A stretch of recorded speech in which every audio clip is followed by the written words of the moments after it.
Hello, everyone. Welcome to the Coin Gamma Show. Today we have an illustrious guest. We have Anna Baydakova of CoinDesk. Anna writes about blockchain projects and regulation with a special focus on Eastern Europe and Russia, where she's actually from. She joined CoinDesk after years of writing for various Russian media publications, including the leading political outlet. I'm going to mess up the pronunciation. Uh, Novaya Gazeta. all right, perfect. Thanks for saving me there. Even though I have a Eastern European name, Fritz, so I should definitely get my pronunciations together. Anna, thanks for joining us. And for our listeners, it's actually Friday evening, so Anna is sacrificing some of her social life to spend time with us. So we really, really appreciate it. Anna, thanks for coming on the show, and please fill in on any of the background that I might have missed. Thank you for inviting me. It's my pleasure. I'm not exactly focusing now on Eastern Europe and Russia at CoinDesk, not so much. But otherwise, yeah, it's all correct. Awesome, awesome. All right, so tell us a little bit about your background before entering into the blockchain industry. Obviously, you've been doing media for a while. I believe you're from Russia, and you spent time working there and writing. Can you tell us a little bit about that? Yeah, well, so yeah, I was born and I grew up and spent pretty much my whole life in Russia, Okay, and I've been working for various media. I've been a journalist all my adult life, so okay, I've been working for various media in Russia for a little more than 10 years now. okay, Um, it was it has never even been related to technology. It okay. was like social problems. It was international politics. It was Russian internal politics. Sure. So various stuff. Yeah. And then yeah, and then I had a couple of working trips to America. Okay. It was different kinds of fellowships. Okay. And I just thought at some point that I want to try to come here and work in an American news outlet. Okay. So I got into the master's program here in journalism, Okay. and then ended up writing for CoinDesk. That's awesome. That's awesome. So did you prior to so I mean I'm assuming you didn't go into the journalism program thinking, hey, I want to go and write about crypto when I graduate. Did you know about crypto prior?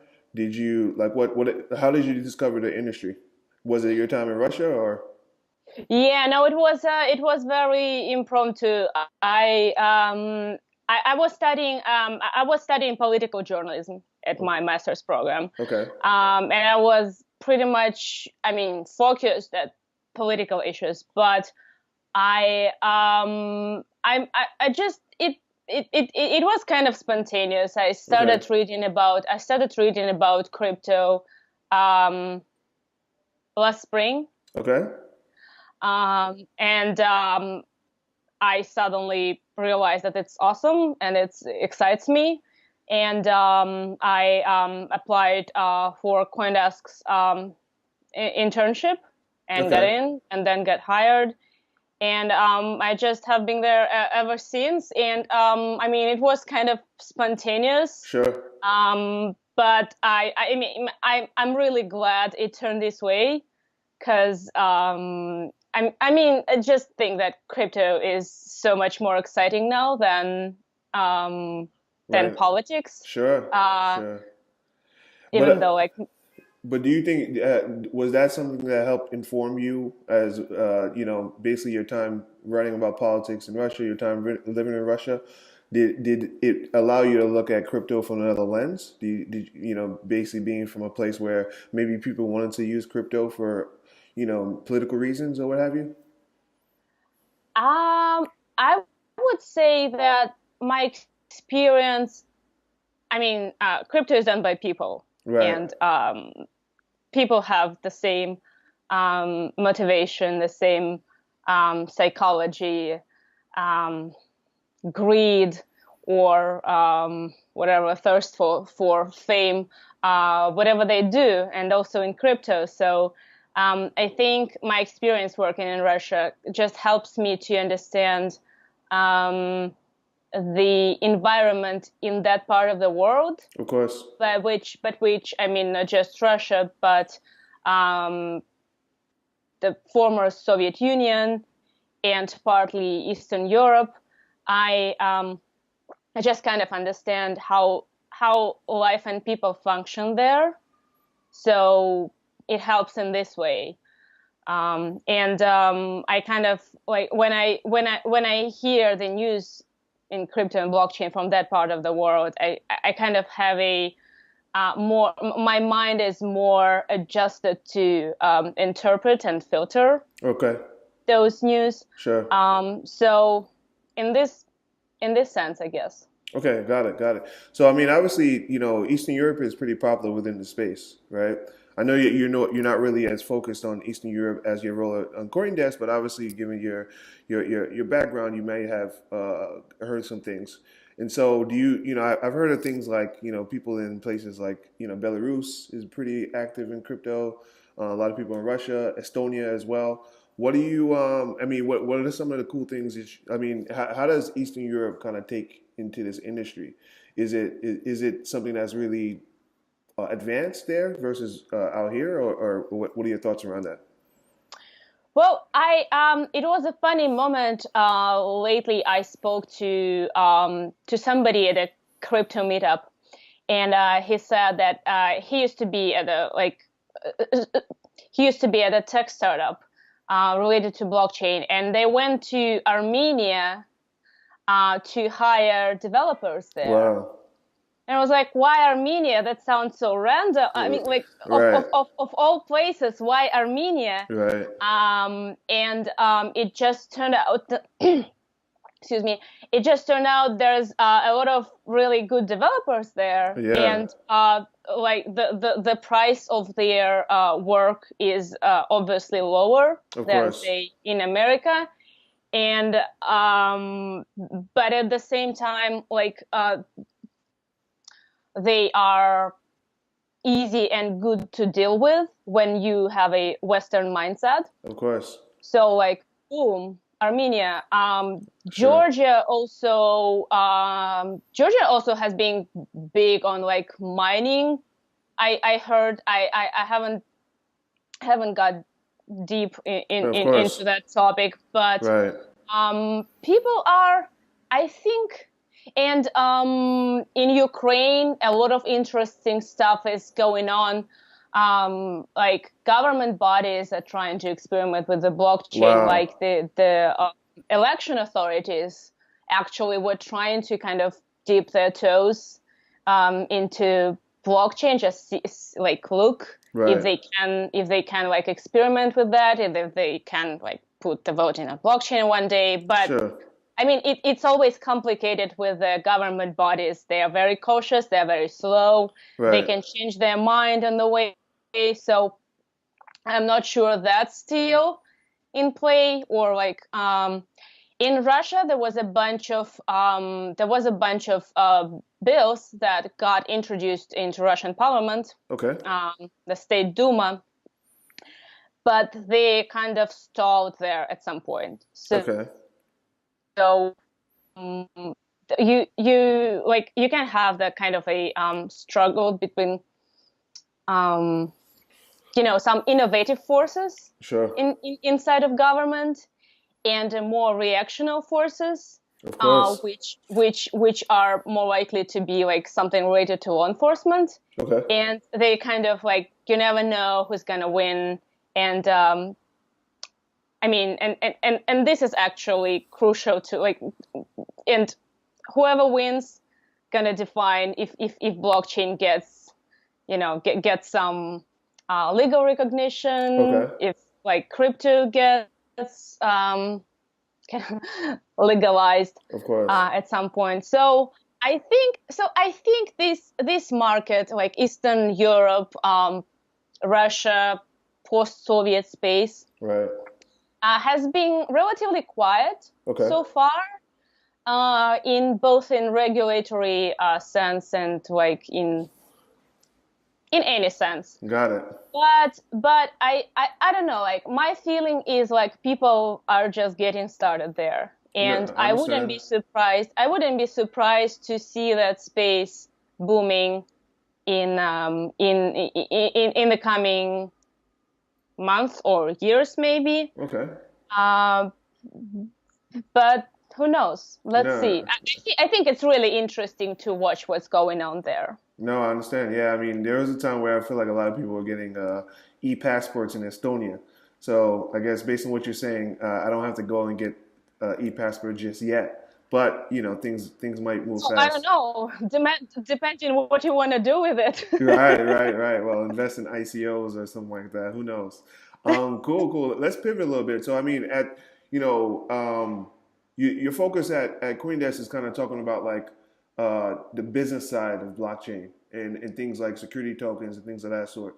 So, I mean, security tokens are something that I thought was going to take off quite a bit. And things have been a little bit, I don't know, to me have been slightly slow. But what are some of the biggest trends in that industry? And I don't know. I mean, for the listeners that don't know what security token is, I mean, is there like a short summary that you kind of tell people how they work and what they are? Well, what I mean, like from what we see, security tokens are tokens that are treated like securities by regulators and by their issuers. Okay. So ideally, it's a security, like say a stock, Okay. but that is not like, but which is not on paper and which doesn't sit with your custodian Right. and which doesn't go through. I mean, no, this is tricky. So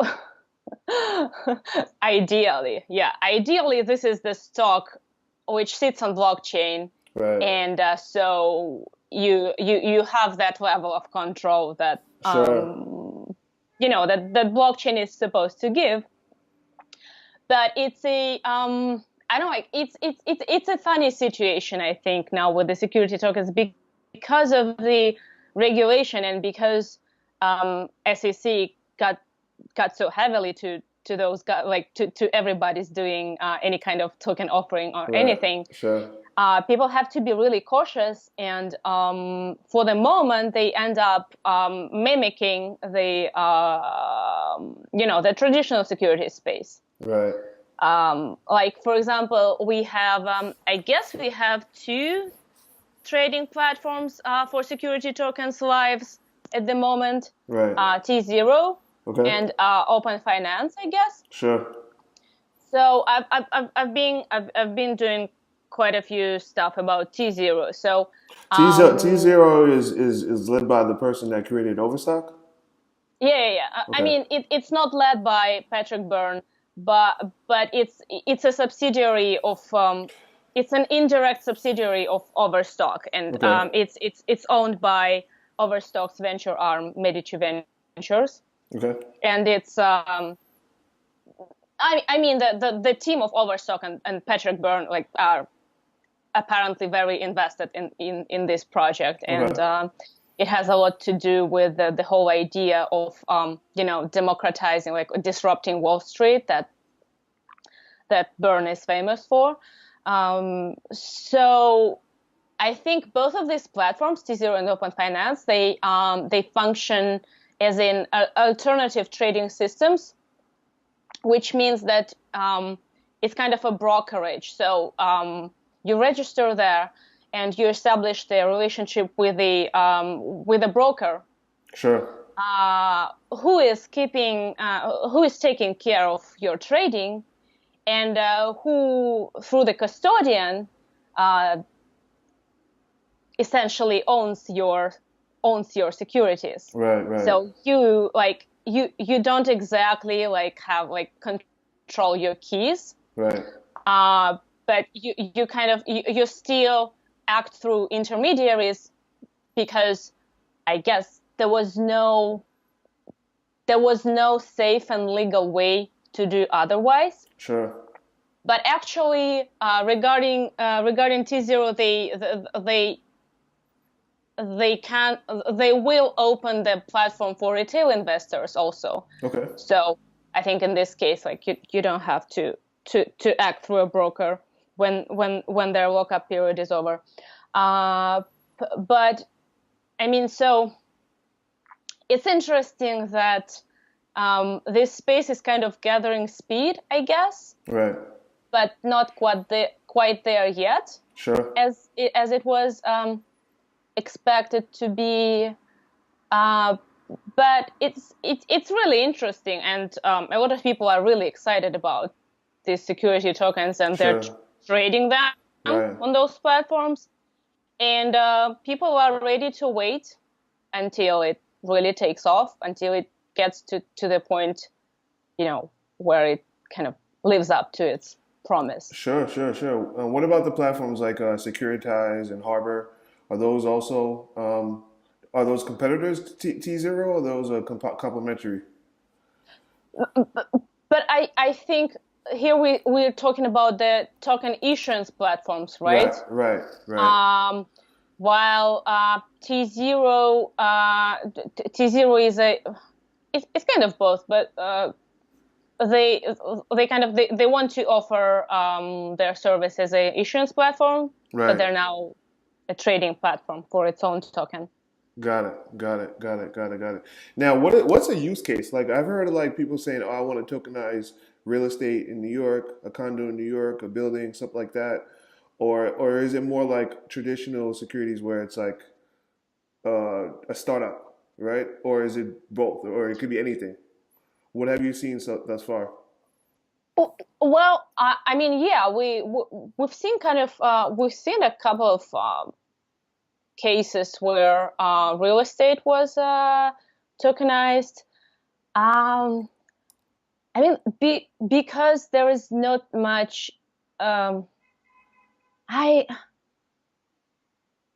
I can't really answer that question. Right. So Right.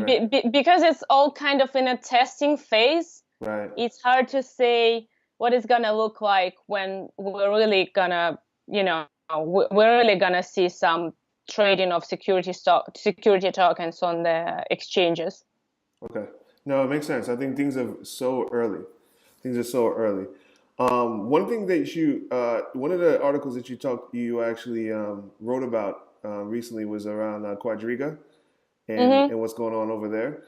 We actually just recently did a podcast around what's going on with as far as like people are not sure whether the person is alive, whether they're not, whether the ETH is gone or what have you. And so I guess you wrote something recently around like their auditor and the Bitcoin and Ethereum being sent over. Like Mm-hmm. I guess what's the latest with that? What's the latest with that story? Well, yeah, that was a funny moment. So I've been watching the wallets um, that were kind of distinguished that were distinguished by the professional blockchain analytics as belonging to Quadriga, because Sure. like in case of Bitcoin, it's really difficult to say. They're not like the addresses that are that are believed to belong to Quadriga are not designated in any way. They don't have a label on them Right. that they are Quadrigas. So I've been watching this set of addresses and also on Ethereum, and at some point, all the money moved out of there to some other wallet, Wow. both on Ethereum and on Bitcoin. It was like just a large bulk transaction, like Wow. everything that was left. I mean, not counting little incoming transaction that still keep coming. Like I guess from miners maybe. Right. Right. This I think I this think I wallet. think I think people say some of their transactions or their transfers are automatic, so they just kind of kept like I heard that some of the coins have gone to the wallet that they lost control of, and it Oh was yeah, that was automated. another. Yeah. That was another story. Well, at least the UI said that Quadriga inadvertently set 105 Bitcoin to a cold wallet that is not controlled anymore. maybe. So, so the hot wallet still had some funds sitting on them. Right. And at some day, or it was St. Valentine's Day actually. Oh It wow. was February 14th. This money suddenly, moved Right. to a single destination, and I was like, "Whoa, what's going on?" Right. Right. But there was like EY, like there was a plan that EY is going to take custody of these Sure. funds. So we reached out to EY to ask, like, was it you, Right. or something wrong is happening here? Right. But EY was absolutely reluctant to confirm or deny it. Right. I guess because they have like, but it related to the court schedule, or they have a plan to issue another report. Okay. And they said us, we're gonna issue a report and we're not commenting before that.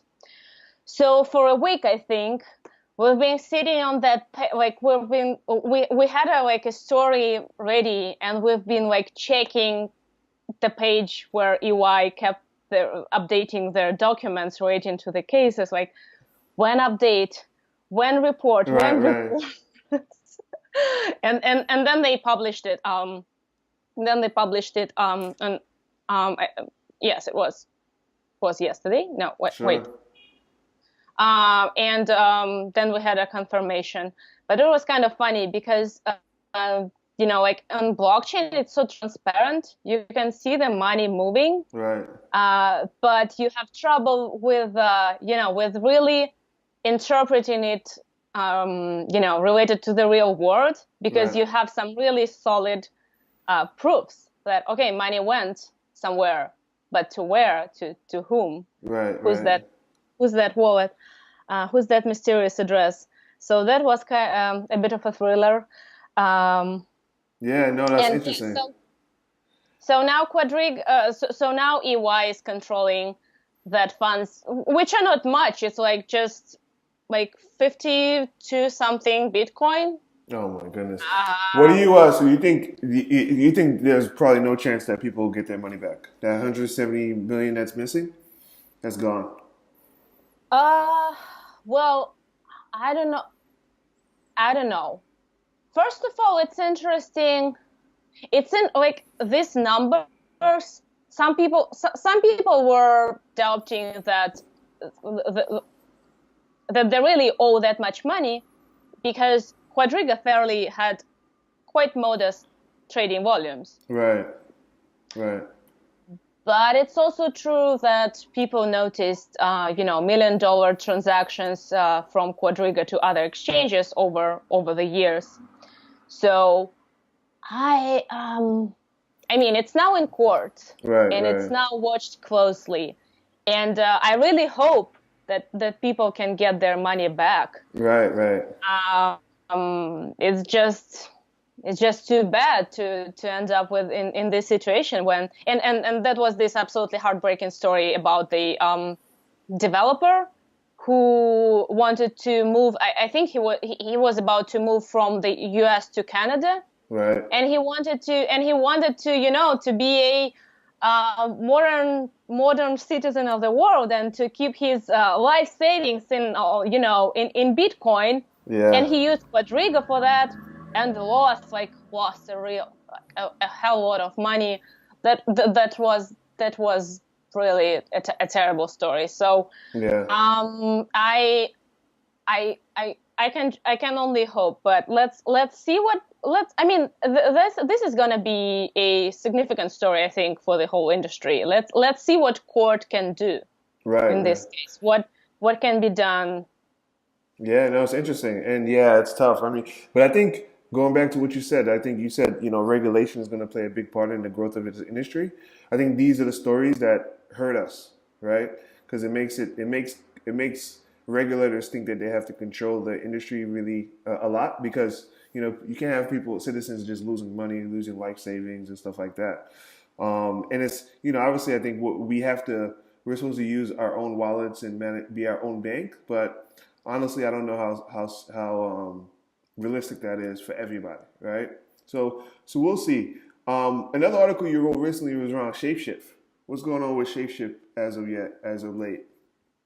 Oh, I that was just a short piece of news that apparently Shapeshift chief financial officer Justin Blinko is leaving his job, and the company is looking for the new person to replace him.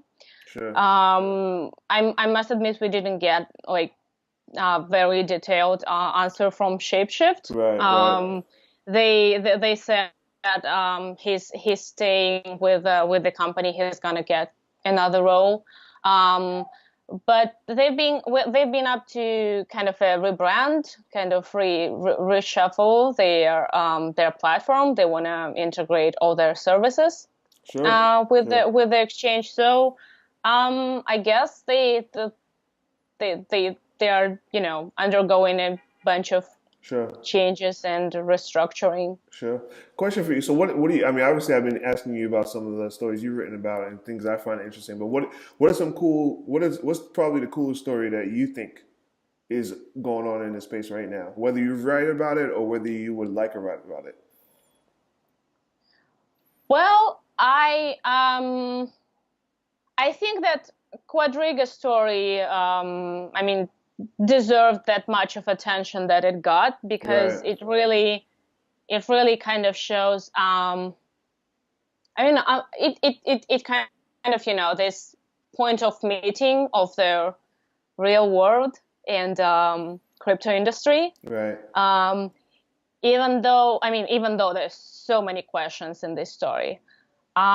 So I think it's gonna have a lot of weight in a sense of like regulation, right, maybe right. in a sense how this stuff gonna be treated in the future.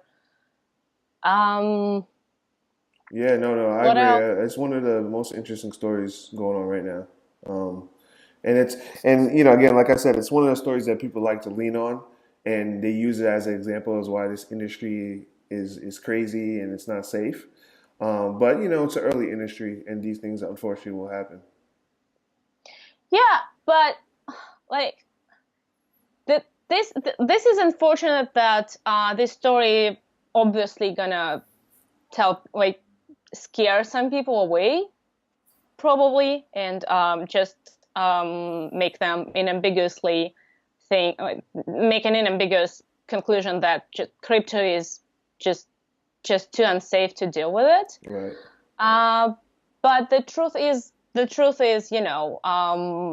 always humans operating the machines, right, right, and it's always humans who decide even how the machine's gonna function, and maybe even once they decided how they're gonna function and what consensus we have and whatnot, then those or other humans decide that no, it's gonna function another way. right, right. So it's just one of the areas of of the human activity, and it was supposed to be like it was kind of designed to be um, wiser than humans because it Right. was designed to be like functioning as a black box by itself. But in the end, we still have all kind of of human problems with it, No, which it's which is ironic, but that happens. That happens. So let's pivot a little bit. Obviously, you came into this industry post grad school, and you wrote about other things. And so, if you were not writing about crypto now and blockchain, what would you write about as a journalist? What did you think you would I write when you went to school at Columbia and got your master's? What did you think you would end up writing about? Politics again, or I was sure I was gonna write about American politics. okay, okay. It's um, funny how you were writing about Russian politics, went to school, and now you were write about American politics, and obviously Russia is a big part of American politics nowadays. yeah, but I mean, I'm not writing about American No, no, politics, no. I'm saying for you, good or you, for you. bad. No, you could have potentially been doing that. Yeah. Yeah. Um, I mean, I really got it, like I really got into tech agenda, I think now. I I enjoy writing about blockchain. If not blockchain, I I know, like I think all the stuff going on in the tech world is pretty amazing now. Um, what's going on with artificial intelligence, Right. for example, is huge, um, and even scarier than blockchain sometimes. Oh, I agree. Uh,